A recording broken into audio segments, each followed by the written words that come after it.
ہر انسان کی خواہش ہے کہ ایک دفعہ جو ہے وہ مدینے کی گلیوں کا مطلب نعت میں مدینے کی گلی کا ذکر ضرور ہوتا ہے، تو ہر انسان کی خواہش ہے کہ ایک دفعہ جو ہے وہاں جانا ہو جائے. تو اللہ سب کی یہ خواہش جو ہے وہ قبول و منظور فرمائے اور سب کو وہاں کی زیارت نصیب فرمائے اور کسی کے وسیلے ہمیں بھی وہاں پہ لے جائے.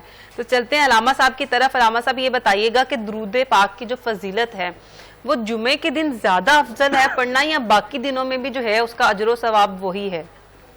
آقا علیہ الصلوۃ والسلام نے ارشاد فرمایا کہ ہر وقت میرے اوپر درود و سلام پڑھا کرو. اس کے لیے ٹائم کا وقت کا تعین نہیں ہے، مگر دنوں کے اعتبار سے کیونکہ جمعے کی فضیلت افضل ہے تمام دنوں میں. اور جمعہ ہم تو یہ عید کے دن کو خالی عید لے لیتے ہیں نا سال کے بعد. آقا علیہ الصلوۃ والسلام نے ارشاد فرمایا مسلمان کے لیے ہر جمعے کا دن عید ہے. تو یہ عید کا دن عیدین میں سے یہ دن ہے اور ہفتے کے کا امام ہے. تو یہ پر جمعے کو اتنی کیوں فضیلت کیوں دی گئی ہے، دنوں کا سردار کیوں کہا گیا ہے؟ اس لیے آقا علیہ الصلوۃ والسلام نے ارشاد فرمایا کہ اسے دنوں کا سردار اور عید کا دن اس لیے جو ہے وہ کہا جاتا ہے کہ اس دن کے میں بہت سارے انبیاء کی دعائیں قبول ہوئی. کئی انبیاء کی پیدائش ہے، کئیوں کی دعائیں قبول ہوئی. کئی ایسے کام ہوئے جو ہے پچھلے وقت میں کہ جس کی برکات کی وجہ سے، جس کی نسبت کی وجہ سے جمعہ کی فضیلت بڑھتی چلی گئی. اور پھر رب کائنات نے آقا علیہ الصلوۃ والسلام نے خاص نسبت جو ہے جمعے کے دن سے، جو پھر آپ نے سوال بھی کیا کہ جمعے کے دن ہی جو ہے وہ درود پاک کی فضیلت کیوں زیادہ بتائی جاتی ہے. کیونکہ جب دن خاص ہو جائے، جس طرح ہم کوئی پروگرام کرتے ہیں، کوئی مختصر پروگرام ہوگا اس کی مختصر اہمیت محسوس ہوگی. اگر پروگرام بڑا ہوگا، اچھے مہمان آئے ہوں گے، اچھے لمحات ہوں گے، تو یقیناً اس کی اہمیت بھی زیادہ ہوگی.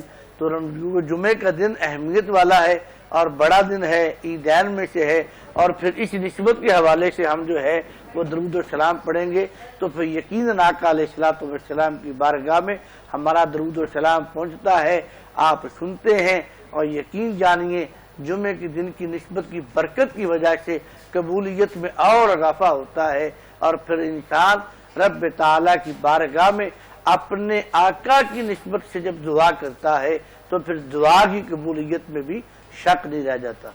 اچھا، اگر جمعے والے دن عید ہو تو کیا کوئی مسئلہ ہے اس میں کہ 2 خطبے اگر ایک دن ہوں؟ کوئی ایسا مسئلہ نہیں ہے. یہ دنیاوی طور پہ عام لوگوں نے ایک بات بنائی ہوئی ہے کہ جی 2 خطبے ہوں تو علماء پہ باری ہوتے ہیں.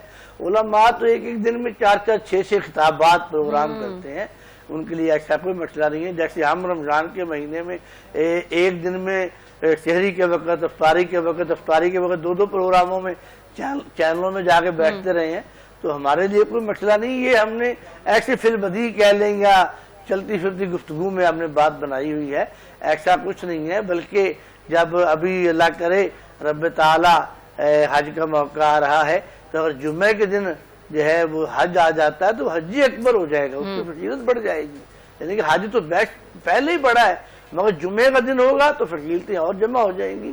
یہ جمعے کے دن کے لیے عید کا آ جانا یا اکٹھے ہو جانا یہ باعث برکت ہے، باعث کوئی بوجھ نہیں ہے، پریشانی والی بات نہیں ہے. یہ تو رحمتوں کی بات ہے. اچھا، جیسے ہم پہلے آپ نے ذکر کیا تہجد کا، اگر کوئی تہجد نہیں پڑھ پاتا لیکن فجر جو ہے باقاعدگی سے پڑھتا ہے، تو کیا وہی جو تہجد میں ایک دعا کی قبولیت کا مقام رکھا گیا، کیا فجر میں بھی وہی ہے یا وہ چینج ہو جاتا ہے؟ نہیں، تہجد کی ایک اپنی فضیلت ہے. ایک بندہ سو کے اسپیشلی فجر کی نماز سے پہلے اٹھتا ہے رات کے آخری پہر میں اور اٹھ کے رب تعالیٰ کی بارگاہ میں جو ہے وہ تہجد کے نوافل ادا کرتا ہے، قرآن کی تلاوت کرتا ہے، ذکر و اذکار کرتا ہے. اس کی فضیلت اور اس کا مقام اپنا ہے. مگر فجر کی نماز جو ہے وہ تو فرض ہے، وہ تو پڑھنی ہے، وہ تو فرض ہے، وہ تو چھوڑ سکتے نہیں ہے. اس کا تصور ہی نہیں ہے کہ فجر کی نماز چھوڑی جائے. اور رب تعالیٰ نے ارشاد فرمایا جب فجر کی نماز پڑھتا ہے رب تعالیٰ اس کے جو ہے نامہ اعمال میں جو اس کے نیکیاں ہوتی ہیں وہ تو لکھی ہی جاتی ہیں. مگر جب فرشتے طلوع فجر کے وقت اس کے لیے رزق لکھ رہے ہوتے ہیں، اس کے لیے روزگار کے اندر اس کے اضافہ کرنے کے لیے، اس کو دینے کے لیے جو دینا ہوتا ہے وہ ترتیب دیا جا رہا ہوتا ہے، تو پھر جب اسے دیکھتے ہیں کہ یہ تو ابھی نماز فجر پڑھ کے فارغ ہوا ہے، اللہ کی بارگاہ میں بیٹھا رہا ہے تو فرشتے اور خوش ہو کے زیادہ دیتے ہیں اور اس کا وہ دن اور زیادہ اچھا گزرتا ہے اور اس کے ہر کام میں ہر معاملے میں آسانی بھی ہوتی ہے، برکت بھی ہوتی ہے، مگر تہجد کی فضیلت اپنی ہے، نماز کی فضیلت اپنی ہے۔ اچھا، تہجد فجر سے کتنی دیر پہلے جو ہے وہ ادا کی جا سکتی ہے؟ جب فجر کا ٹائم ہو جائے اس وقت تک تہجد کا وقت ہے، وہ اس کے اندر وہ ہمارے جو ہے وہ ٹائموں کا ایک چارٹ ہوتا ہے، حاشیہ ہوتا ہے، وہ منٹوں سیکنڈوں کے اعتبار سے ہوتا ہے۔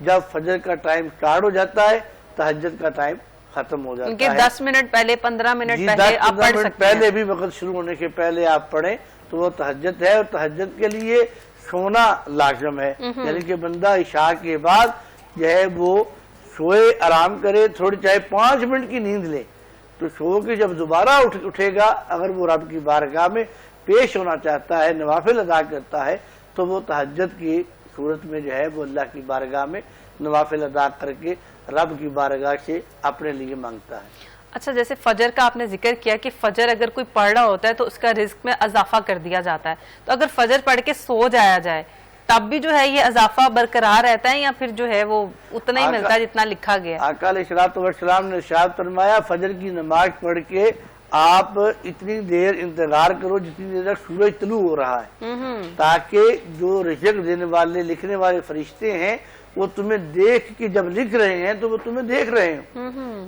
یہ اس کی دوسری مثال یہ لے لیں، شب برات کی رات جب فرشتے ہر مسلمان کا بجٹ، سالانہ بجٹ کی رات ہوتی ہے رب تعالیٰ کی، تو ہر مانگنے والا جو ہے وہ بیٹھا ہے مانگنے کے لیے، کوئی گھر میں بیٹھا ہے، کوئی مسجد میں بیٹھا ہے، کوئی جو ہے وہ باہر چلتے پھرتے سفر میں رب کی بارگاہ میں بیٹھا ہے، ذکر بھی کر رہا ہے، صبح روزہ بھی رکھتا ہے اور اللہ کی بارگاہ سے مانگ رہا ہے، اور پھر رب تعالیٰ نے آقا علیہ الصلوۃ والسلام نے ارشاد فرمایا کیا بہتر ہو کہ جب بانٹا جا رہا ہو رب تعالیٰ تمہیں دیکھے کہ تم کس حال میں ہو، تو تم رب کی بارگاہ میں جھکے ہوئے ہو، رب تعالیٰ کہے نہیں یہ ایک نہیں اسے 70 گنا عطا کرو کہ یہ میری بارگاہ میں اس وقت جھکا ہوا ہے، مجھے مان بھی رہا ہے، مجھے یاد بھی کر رہا ہے۔ اور یہی چیز جو ہے وہ فجر کے ٹائم کے لیے ہے کہ جب صبح فرشتے رزق لکھ رہے ہوتے ہیں تو ہمیں چاہیے کہ کم از کم طلوع آفتاب